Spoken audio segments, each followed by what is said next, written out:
alas Ketonggo Ngawi. Lah tempat setan yang kelima namanya alas Mentau lereng Merapi. Makanya kamu milih yang mana? Milih Mentau aja. Wah, kalau kamu milih Mentau setannya gede-gede, kamu puasa 20 tahun biar ditemani sama Ki Ageng Giring, jangan turun. Puasa 20 tahun di Bang Lampir Gunung Kidul, ini Pak Doso pasti tahu itu bekas bokongnya itu sampai nyitak begini. Akhirnya apa? Mampu betul buka alas Mentau, ditemani Ki Gede temani Ki Ageng Giring.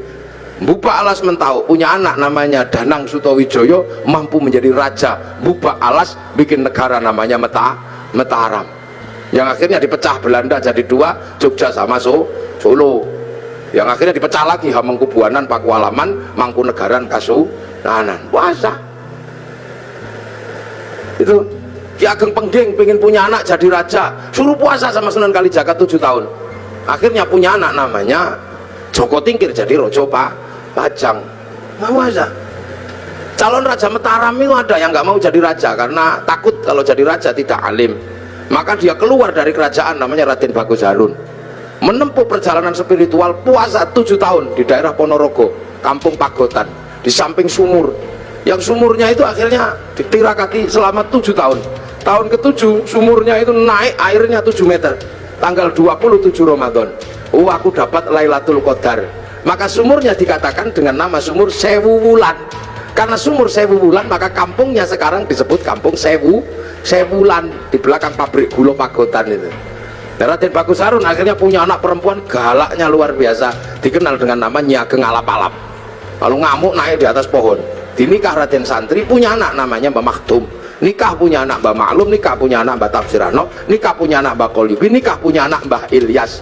Mbah Ilyas menjadi kandepak pertama di Surabaya. Punya anak perempuan galak namanya Nafikoh, dinikah sama Kiai Hasyim Asy'ari, punya anak Kiai Wahid Hasyim, nikah sama Nyai Solihah binti Bisri Sansuri Jombang, punya anak Abdurrahman Wahid. Bener-bener terjadi seorang ulama jadi presiden walaupun 2 tahun luwung. Cara mana? Lu makanya kayak Lirboyo itu, pondok besar Lirboyo itu ketika Kiai Mbah Manap mau mendirikan Lirboyo, waktu itu pusatnya berandal, suruh puasa, ngerowot, jangan makan yang di atas tanah, makan umbi-umbian. Dijalankan selama 56 tahun. Makan uwi, tahu uwi? Ngerti gak uwi? Uwi umbi-umbian gede itu. 56 tahun makan uwi, sampai akhirnya uwinya hilang, dicuri gendruwo. Akhirnya diganti gadung sama Mbah Manap, akhirnya gadungnya dicuri gendruwo. Akhirnya karena makan gendruwo, gendruwonya makan gadung, akhirnya jam 12 malam gendruwonya mendem. Angin ribut terjadi di Lirboyo, pondoknya ambruk karena ada gendruwo makan gadung. Akhirnya sama Mbah Manap dikasih minum minyak jarak, terus sembuh. Kasih tugas nimba untuk air mandinya santri, pakai singgot pring panjang, itu nyinggot namanya. Nah, maka di Lirboyo dulu zaman mondok, zaman kalau tahu itu ada kriat itu gendruwo nimbo. Nah, tapi sekarang gendruwonya pensiun karena Lirboyo sudah punya sanyo. Pensiun. Luar besar. Tuh. Makanya di Jogja ada orang menempuh jalan puasa, namanya Sukirah. Ini Pak Doso ya.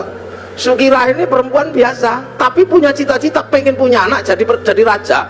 Padahal bukan tetangganya raja, istri raja juga bukan, maka tetangganya olok-olok, paling anakmu nanti jadi presiden, jadi raja deh ketoprak. Tapi Bu Sukirah nekat puasa 9 bulan sambil ya Allah pengen punya jadi raja, ya Allah. Itu 9 bulan anaknya lahir, laki-laki keriting jemblok gitu, dikasih nama Soeharto, itu jadi presiden 32 tahun. Itu makanya dulu jalan puasa ini banyak ditempuh oleh nenek moyang kita. Pengen istri cantik kok ditolak, orang dulu puasa. Masuk masjid kalau santri baca ya Rahman ya Rahim, 7 hari 7 malam I love you. Nah ya, kalau nggak mau ya Rahman ya Rahim, ya cari pohon besar bawa beringin di kantor Pelindo itu, baca sunah mata kaji ajiku jaran goyang ya I love you sama saja, yang penting puasa. Lu puasa ini menghasilkan energi yang luar biasa. Ini yang kadang manusia akhir nggak ngerti. Makanya ayam aja ngerti, kalau pengen neteskan telur puasa 21 hari. Nanti ayam netes.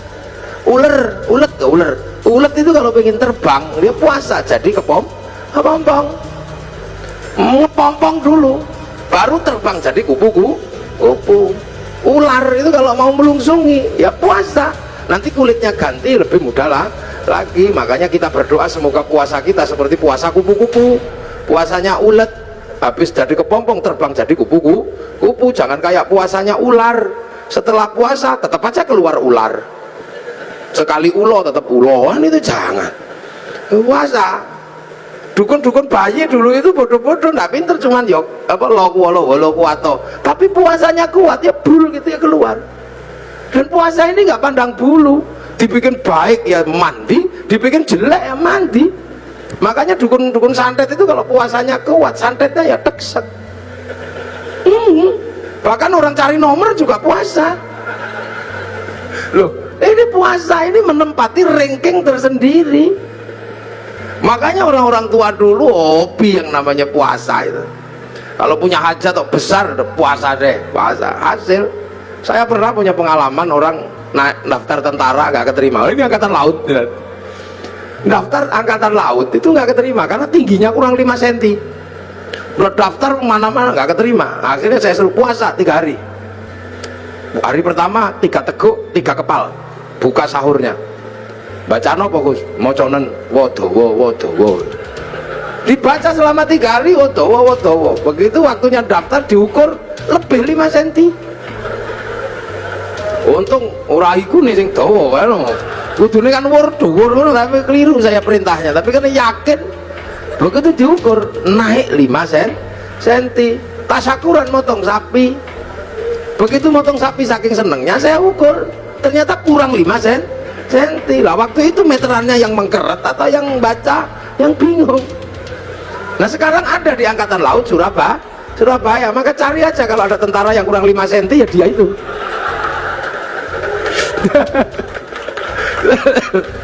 Ini puasa. Makanya nenek-nenek moyang kita kuat. Nah sekarang begitu puasa itu menakutkan, maka orang ini jadi lemah. Jadi lemah. Dulu orang Jawa, orang Indonesia ketemu singo gitu kita ikut sembilan singo nih lari. Orang sekarang begitu takut puasa, jangankan sama singa, sama melinjo takut. Nih monggo Pak melinjo ora samurat tahu. Santen itu enggak kenapa kolesterol. Penyakitnya banyak karena nggak ada orang mau puasa. Akhirnya begitu remuk masuk rumah sakit, dokter harus menangani orang sakit, tapi ketika orang sakit mau ditangani dokter mengatakan puasa ya, puasa dulu, kalau nggak puasa saya nggak mau operasi. Makanya pasien yang mau dioperasi pun harus puasa. Lu dokter aja ngerti, sampai kadang nggak ngerti, mumpung masih sehat poso. Jangan kok tiap bulan puasa datang poso maneh. Itu caranya Allah. Dari dulu manusia dikasih senjata yang luar biasa namanya puasa. Gitu. Makanya kalau ada people power enteng-entengan, ada puasa enteng-entengan. Apa puasa enteng-entengan? Diet. Nah diet itu puasa enteng-entengan. Kan Pak Amin kan mengatakan ada people power enteng-entengan. Nah puasa enteng-entengan juga ada, namanya diet. Karena kalau diet kenemenen dead. Nah ini ya, jadi ini dari zaman kuno. Makanya orang itu kalau puasanya rajin, kuat, nggak takut apa-apa, sehat. Nah sekarang manusia ini dengan puasa takut. Jadi puasa ini kiri kanan oke. Kayak apik mandi bikin jelek ya mandi.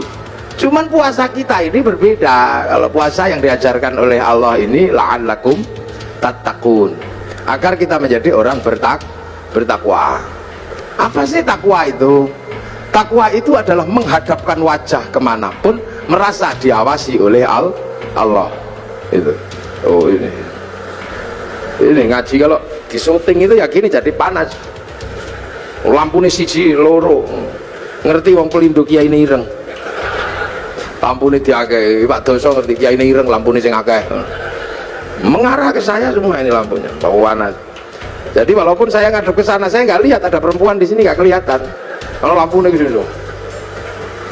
Takwa itu apa? Menghadapkan wajah kemanapun, merasa dilihat Allah.